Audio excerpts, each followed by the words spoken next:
નમસ્કાર.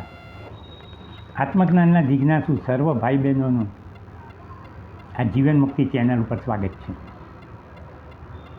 ભગવાને આ 10મા અધ્યાયમાં પોતાની મુખ્ય વિભૂતિઓ ગણાવી અને એમ કહ્યું કે આ સર્વ વિભૂતિઓ રૂપે હું પોતે જ પ્રગટ થયો છું. હું મારી વિભૂતિઓ કહું છું એટલે મારાથી વિભૂતિઓ અલગ નથી. હું પોતે જ વિભૂતિઓ રૂપે પ્રગટ. ભગવાન સ્પષ્ટ કરે છે કે આ સૃષ્ટિમાં ચર કે અચર એવું કોઈ પણ પ્રાણી કે વસ્તુ નથી કે જેમાં હું ના હોઉં. ભગવાન આમ કેમ કહે છે? ભગવાન આમ કહે છે કારણ કે આ સર્વ પદાર્થો અને પ્રાણીઓને અસ્તિત્વ ભગવાન પોતે જ પ્રદાન કરે છે. પ્રાણીઓ અને પદાર્થોનું વાસ્તવિક કે સ્વતંત્ર અસ્તિત્વ નથી ભગવાનથી ભિન્ન રહીને. કારણ કે વાસ્તવિક અસ્તિત્વ ફક્ત ને ફક્ત ભગવાનનું જ છે. પ્રાણીઓ પદાર્થો વગેરેનું અસ્તિત્વ બોરોડ એક્ઝિસ્ટન્સ છે. આપણે આ પહેલાં જોયું હતું. અને ફરીથી હું તમને એમ કહું, દાખલો આપું કે સોનાના જેટલા પણ દાગીના છે એ બધાઓને અસ્તિત્વ તો સોનું જ પ્રદાન કરે છે. સોનાનું વાસ્તવિક અસ્તિત્વ છે. જ્યારે નેકલેસ, વીંટી, એરિંગ વગેરે દાગીનાઓનું બોરોડ એક્ઝિસ્ટન્સ છે. એમનું પોતાનું સ્વતંત્ર અસ્તિત્વ નથી. સોના વિના એમનું અસ્તિત્વ પણ શક્ય નથી. એટલે બધા પદાર્થો, પ્રાણીઓ વગેરેને અસ્તિત્વ પ્રદાન કરતા હોવાથી ભગવાન પોતે જ આ સર્વ વિભૂતિઓ રૂપે પ્રગટેલા છે. હવે જ્યારે આપણે એમ કહીએ કે ભગવાન પોતે બધી વિભૂતિઓ રૂપે પ્રગટેલા છે તો આપણને મનમાં એમ થાય તો એનો મતલબ એ થયો કે બધી વિભૂતિઓનો ભેગી કરીને સરવાળો કરીએ સમ ટોટલ તે પરમાત્મા છે. તો ના, પરમાત્મા એમ કહે છે કે આ બધી વિભૂતિઓનો સરવાળો કરીને ભેગી કરીને તું ગણે તો પણ હું એનાથી કંઈક વિશેષ છું, હું એમનાથી વધારે છું. એ બધી મારા એક અંશમાં સમાયેલા છે.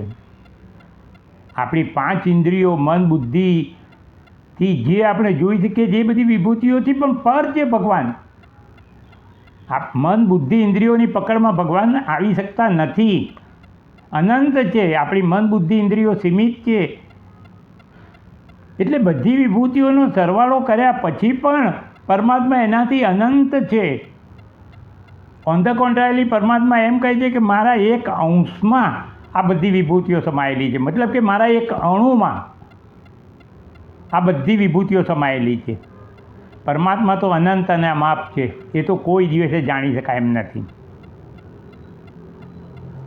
ભગવાન હવે શું કહે છે કે બધી વિભૂતિઓમાં જે શોભા, સૌંદર્ય, આવડત, ઐશ્વર્ય વગેરે જે આવે છે, જે તમને દેખાય છે, એ બધા શોભા, ઐશ્વર્ય, શક્તિ વગેરે મારા છે. મારામાંથી વિભૂતિઓમાં આવે છે અને વિભૂતિઓ દ્વારા એ પ્રગટ થાય છે, પણ એ વાસ્તવિક મારા છે. ભગવાનમાંથી જ એ બધા ગુણો, આવડત, કૌશલ્ય વગેરે આવે છે. વિભૂતિઓ તો ખાલી એ બધાને પ્રગટ કરવાનું એક માધ્યમ છે.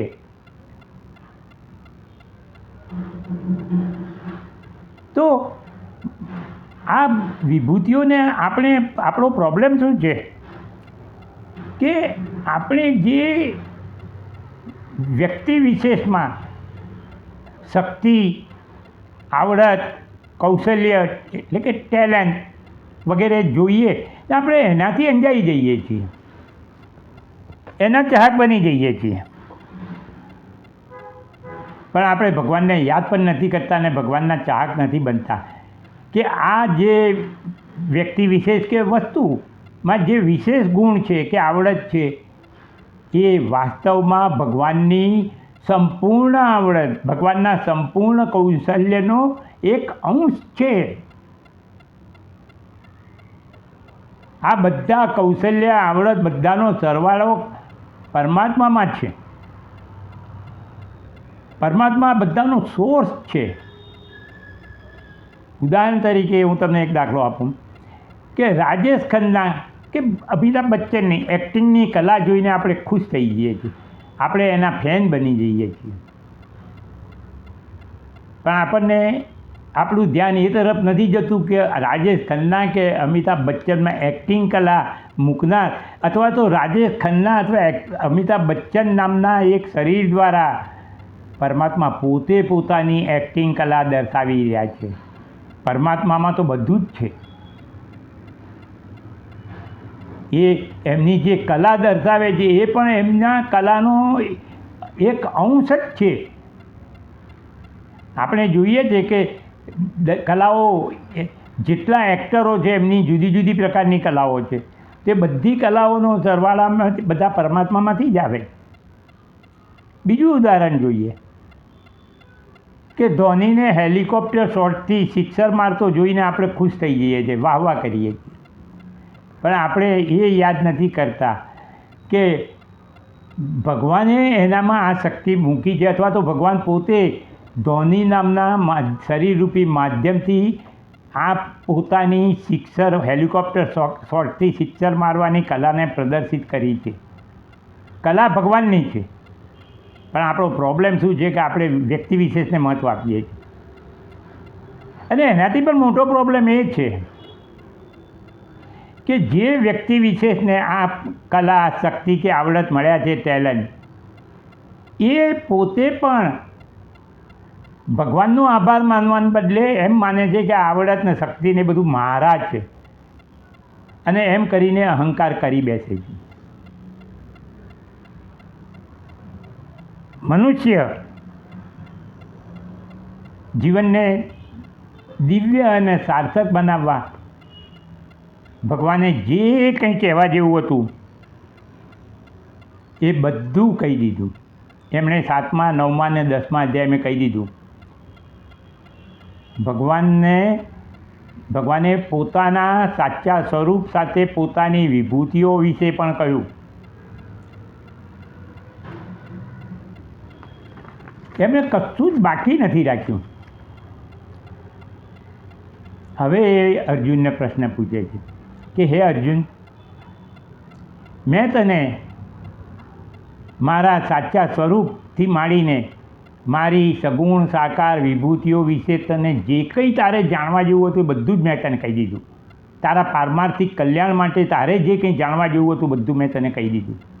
બોલ હવે તારે શું જાણવા જેવું બાકી રહ્યું છે કે શું જાણવું છે વધારાનું? અને એ જાણીને તેને ફાયદો પણ શું થશે?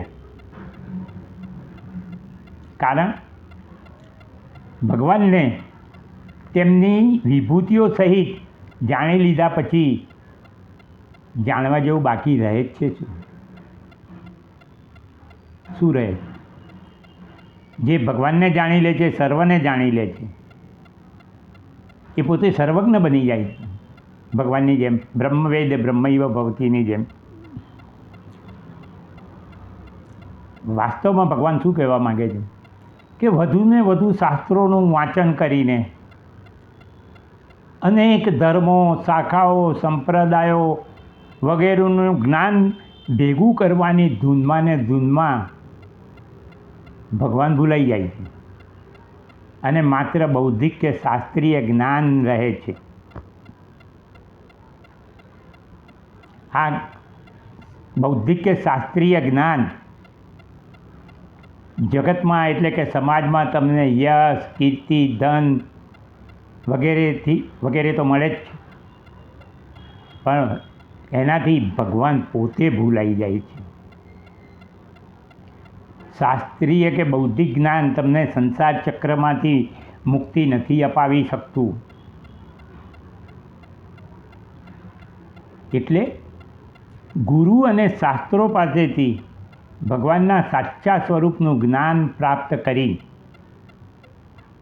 ગુરુ અને શાસ્ત્રોને એક બાજુ કરી દેવાના, ટાટા બાય બાય. અને એમણે જે જ્ઞાન ભગવાનના સ્વરૂપનું આપ્યું છે એ સ્વરૂપના ચિંતનમાં મગ્ન થઈ જવું જોઈએ. વધારે જાણીને શું કરવું છે? બિનજરૂરી જિજ્ઞાસાઓ આપણને ભગવાનમાં ભળી જતા રોકે છે. અને આ વસ્તુ ફક્ત પરમાત્માના આધ્યાત્મિક ક્ષેત્રમાં લાગુ નથી પડતી, આપણા ક્ષેત્રમાં પણ લાગુ પડે છે. આ વિષયની ચર્ચા મેં પહેલાં પણ કરી હતી કે જે વસ્તુ સાથે આપણને કન્સર્ન નથી, જે વસ્તુથી આપણને કદી જીવનમાં ફાયદો નથી થવાનો, એ વસ્તુની જિજ્ઞાસા શું ને એને જોવામાં ટાઈમ શું બગાડવાનો.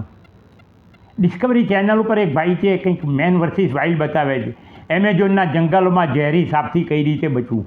અરે ભાઈ, આપણે કદી એમેઝોનના જંગલમાં જવાના નથી, ઝેરી સાપોનો કદી આપણે પરિચય કે સામનો થવાનો નથી ને આપણે બચવાનું નથી. તો તારો એ 1 કલાકનો એપિસોડ જોઈને મને શું ફાયદો છે? પણ છતાંય આપણે જે અગત્યનું કામ છે એ નથી કરતા. હું તમને એમ કહું કે ભગવદ્ ગીતાના 2 શ્લોક વાંચો તો તમે એમ કહો છો કે ટાઈમ જ ક્યાં રહે છે મારી પાસે, નોકરી ધંધો અને કરું, બૈરા છોકરાને સંભાળું કે ભગવદ્ ગીતા વાંચવા બેસું. પણ અડધો પોણો કલાક એન્ટરટેનમેન્ટના નામે આવી બિનજરૂરી જિજ્ઞાસામાં 1 કલાક વેડફી કાઢે છે.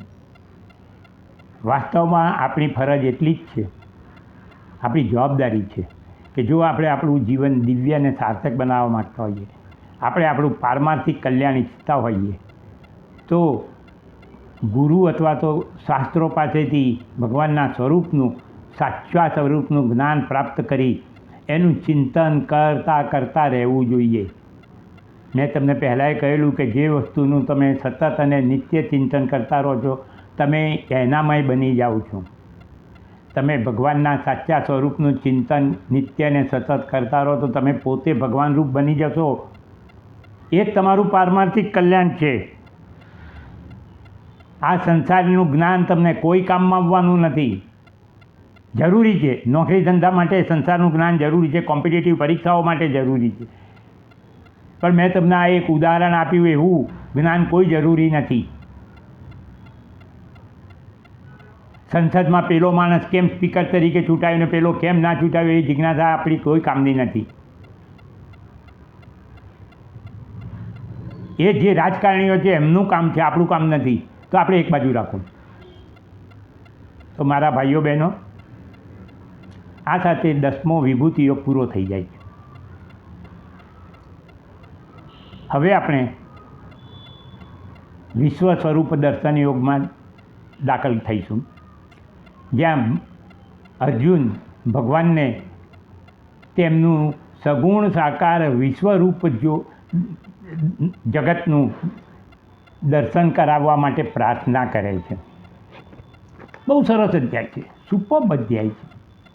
જોકે આમ તો ભગવદ્ ગીતાના બધા જ અધ્યાયો શ્રેષ્ઠતમ છે, પણ 11મા અધ્યાયમાં પણ સરસ વસ્તુઓ કહી છે ભગવાને. એ આપણે આવતા વિડીયોમાં ચર્ચા કરીશું. મારા ભાઈઓ બહેનો, જો તમે ખાલી શ્લોકો વાંચીને એમ કહેતા હો કે હું ભગવદ્ ગીતા વાંચું છું રોજ, કે ખાલી ભાષાંતર વાંચીને એમ કહેતા હો કે હું ભગવદ્ ગીતાને સમજ્યો છું, તે બરાબર નથી. તમારે બહુ ડિટેલમાં વાંચવું જોઈએ, સમજવું જોઈએ, જાણવું જોઈએ. અને ભગવદ્ ગીતા એકવાર તો સમજવી જ જોઈએ. જીવનમાં તમે બધું પ્રાપ્ત કરી લેશો, પણ છેલ્લા જીવનની અંતિમ ક્ષણે તમને આ પારમાર્થિક જ્ઞાન જ કામમાં આવવાનું છે. તો ત્યાં સુધી નમસ્કાર.